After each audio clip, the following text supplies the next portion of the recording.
bells jingle all the way. Oh, what fun it is to ride in a one-horse open sleigh. Good morning. It's December the 2nd. It is my last day of instruction for my classes. I have been doing some grading this morning and updating my Blackboard sites, which is our online course delivery system. Right now, I'm watching some Vlogmas videos.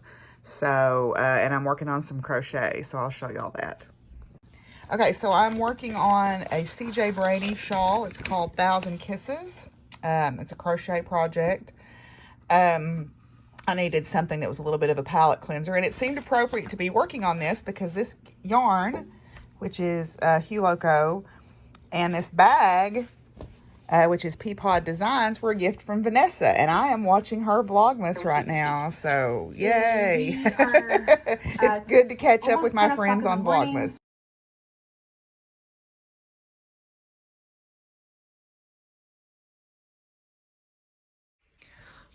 Okay, so got through one of my classes. They were working on presentations today, and I did some grading in between, worked on getting some labs caught up for grading. I've got an exam I need to grade, but my book bag with my iPad in it is underneath that Afghan that Baxter is quite soundly asleep on, and I just can't bring myself to make him move to get it out, so I'll grade on that later.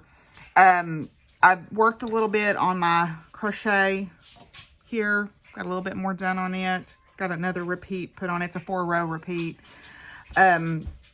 And like I said, I did some lab grading. Been watching Vlogmases. Right now I'm watching Kirsty on Grenade Creations. I hadn't watched her latest podcast, so I'm watching her right now. I like watching people that I know's podcasts because it's kind of like having a visit with a friend. And, you know, during this time when we've been so isolated, you know, I live alone, so it's a way for me to catch up with people, and that's why I like having the Zoom room too. But I did order a temperature sensor for my oven.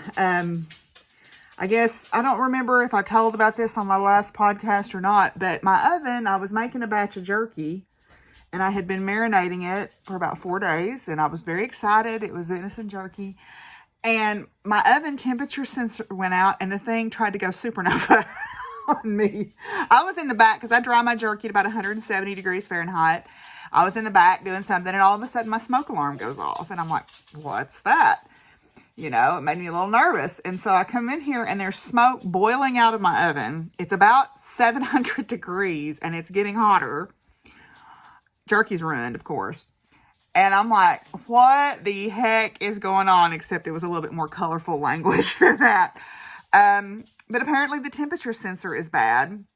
So there was a big... Well, there was some pretty interesting comedy theater happening while I was trying to get the thing turned off and unplugged. And because it's a gas oven, you also had to turn the gas off. It was kind of too hot to touch. And the guy, bless his heart, he's gone now. But the guy that did my flooring, Jerry Fred, instead of, you know, pulling the stove out and putting the floor under it, he just cut around it. So there's this lip and I couldn't pull it out. And I'm like, the thing is hot, and I'm mad, and I'm like freaking out that the thing's going to explode. So I'm like, okay. So what I've got to do is figure out how to tilt this thing forward far enough that I can reach behind it, but not so far that it falls over and breaks the gas line. So I finally ended up I use these big, heavy shop brooms in the house. I've got a handle. I saved my handles. And for whatever, you know, because I'm a hoarder. So I had a broom handle crammed behind this thing as it's tilted at about 35 to 40 degrees. I'm up on my hands and knees on the countertop with one of those grabber things that my mom had from when she had her knees replaced, trying to reach behind this very hot stove without touching it to unplug it. I finally got it unplugged, and then I'm like, okay, I need to turn the gas off because even though it's an electronic pilot, I was concerned that the gas would be running, and I didn't want the gas just running unfettered, you know.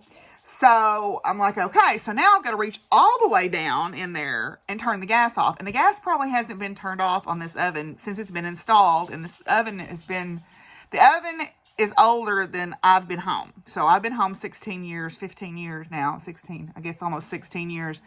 The gas hadn't been turned off in that entire time. So the thing's stuck, is what I'm saying. So the grabber is not going to get the job done. So I finally end up, oh my gosh, my basket making stuff is in here because I had been working on some baskets. I finally end up getting one of my spoke weights, which are cast iron and they're very heavy. And getting up on the counter again and reaching down in there and tapping the handle with this spoke weight, going, please don't spark, please don't spark, please don't spark and blow me sky high or something horrible. But I finally got it turned off. Now, luckily the cooktop works because it doesn't, the temperature sensor in the oven doesn't have anything to do with the cooktop. So I've ordered a temperature sensor. It was like 20 bucks. It'll be here in a few days. Very simple to change. They're in the door of the oven. You just unscrew a couple of set screws and it's a plug and play type sensor. So it's very easy to change, but I'm afraid to try to use it until then. So that was my adventure with my oven, but I did get the temperature sensor ordered. I finally found the manual or I knew where the manual was, but I finally got around to getting the manual out and looking up the part number and ordering it. So yay for that. Anyway, I've got one more class. They're doing presentations also. They are my honors college class, and they had to create a piece of media that communicated something scientifically. So they could we've had a variety of things. We've had pamphlets. We've had YouTube videos. We've had the person today. I know one of the people today that's presenting is doing a pamphlet.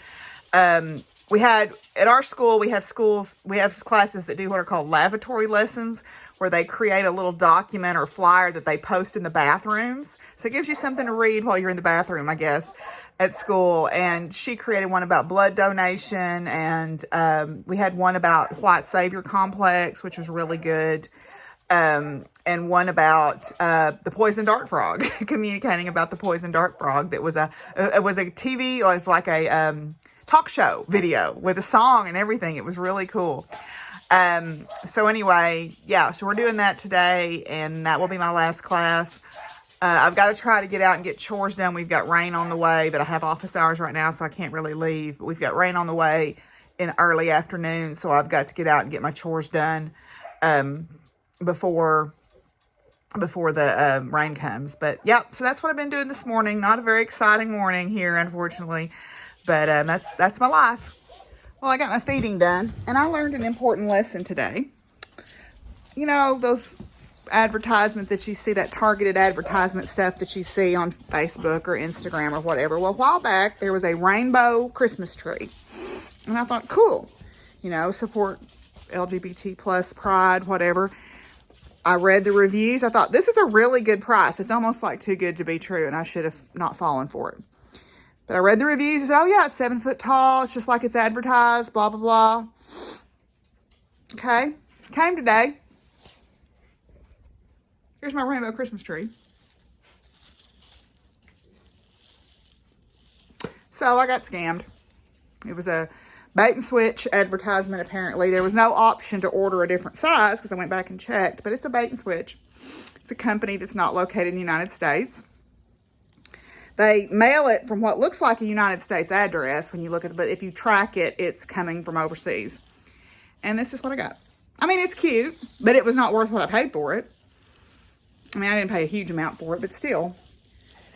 So it wasn't 7 feet. I was all excited thinking I was going to have me this really cool Christmas tree. And I mean, it's still nice, I guess, but it wasn't what I expected. So live and learn.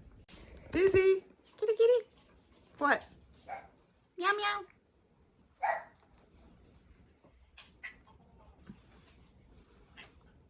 Busy. Busy cat. Oh, and there's Tammy cat.